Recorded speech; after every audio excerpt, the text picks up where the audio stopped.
Salam alaikum mes amis, encore BHR et vous êtes toujours sur le 2.0. Alors derrière, vous voyez, c'est l'image de la révolution est en marche arrière qui a accueilli un policier pour faire de la médiation avec les jeunes du quartier. Parmi ces invités, il y avait le frère de Théo, ainsi que d'autres gens faisant partie de cette équipe. Ce policier qui est là, donc vous tapez débat entre police et habitants, les 3000 Aulnay, ça se passe dans un city stade.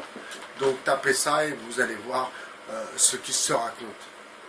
Ce qui se raconte, ce n'est que du foutage de gueule, excusez-moi. Ce n'est que, comment dire, du bluff de toutes pièces pour endormir, bien sûr, les gens d'Aulnay.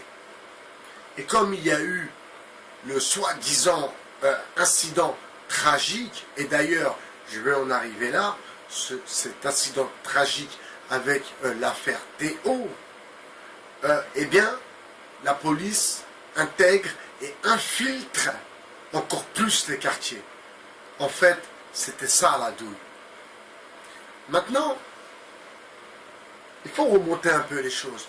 Je vous ai promis de faire tomber les masques. Donc, on va tout de même essayer ensemble de les faire tomber. Où en est l'affaire Théo? Où en est l'affaire Théo?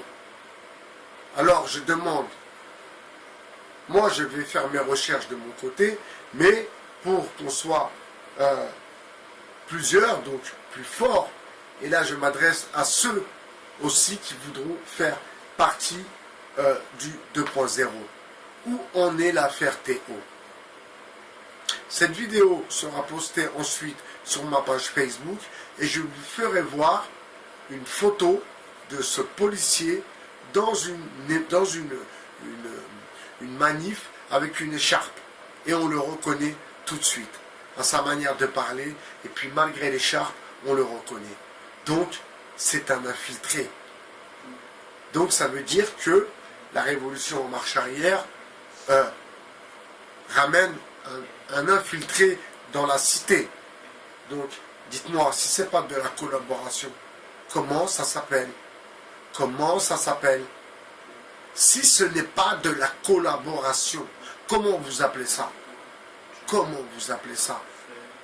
Et vous écouterez aussi dans cette vidéo comment il dit aux gens il faut éviter Marine Le Pen. Voilà, tout est politique mes amis. Tout est politique. Toute cette histoire est politique. Et d'ailleurs, je suis vraiment surpris du fait que personne ne reparle de cette affaire, personne ne se pose des questions sur la véracité de celle-ci. Et encore une fois, je pense que les masques vont tomber. Parce que beaucoup se questionnent sur cette affaire, beaucoup aimeraient en savoir plus. Car si la police était dans la combine, si l'hôpital était dans la combine,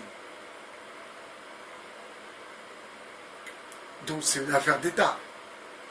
Je suis désolé, j'ai pas envie de faire le mec plein de complots, mais c'est une vérité. Si la police est complice, si l'hôpital est complice, si la justice est complice, vous imaginez, ça fait beaucoup quand même. Ça fait beaucoup. Justice, police, État, tout ça parce que ils ont niqué de l'oseille. Donc ils doivent se soumettre. Voilà, c'est aussi simple que ça. D'ailleurs, qu'on nous prouve le contraire, j'insiste à dire que je ne suis pas le seul à travailler sur cette histoire et à en savoir un peu plus. Et par contre, quand je dis que je suis vraiment surpris que peu de gens s'intéressent à cette affaire, que l'affaire a été étouffée, que Dupond-Moretti, après cette histoire, a disparu totalement. Je me pose des questions. Donc je vais essayer de rentrer en contact avec Maître Dupond-Moretti pour essayer d'en savoir plus. Voilà. Si on doit lui donner un billet, on lui donnera un billet. Bon, il y a les secrets de l'instruction, mais bon, personne ne crache sur l'argent, surtout de nos jours. Voilà. C'était Bye Bye Cher sur le 2.0. Je vous souhaite une bonne soirée, passez une bonne nuit et faites de beaux rêves.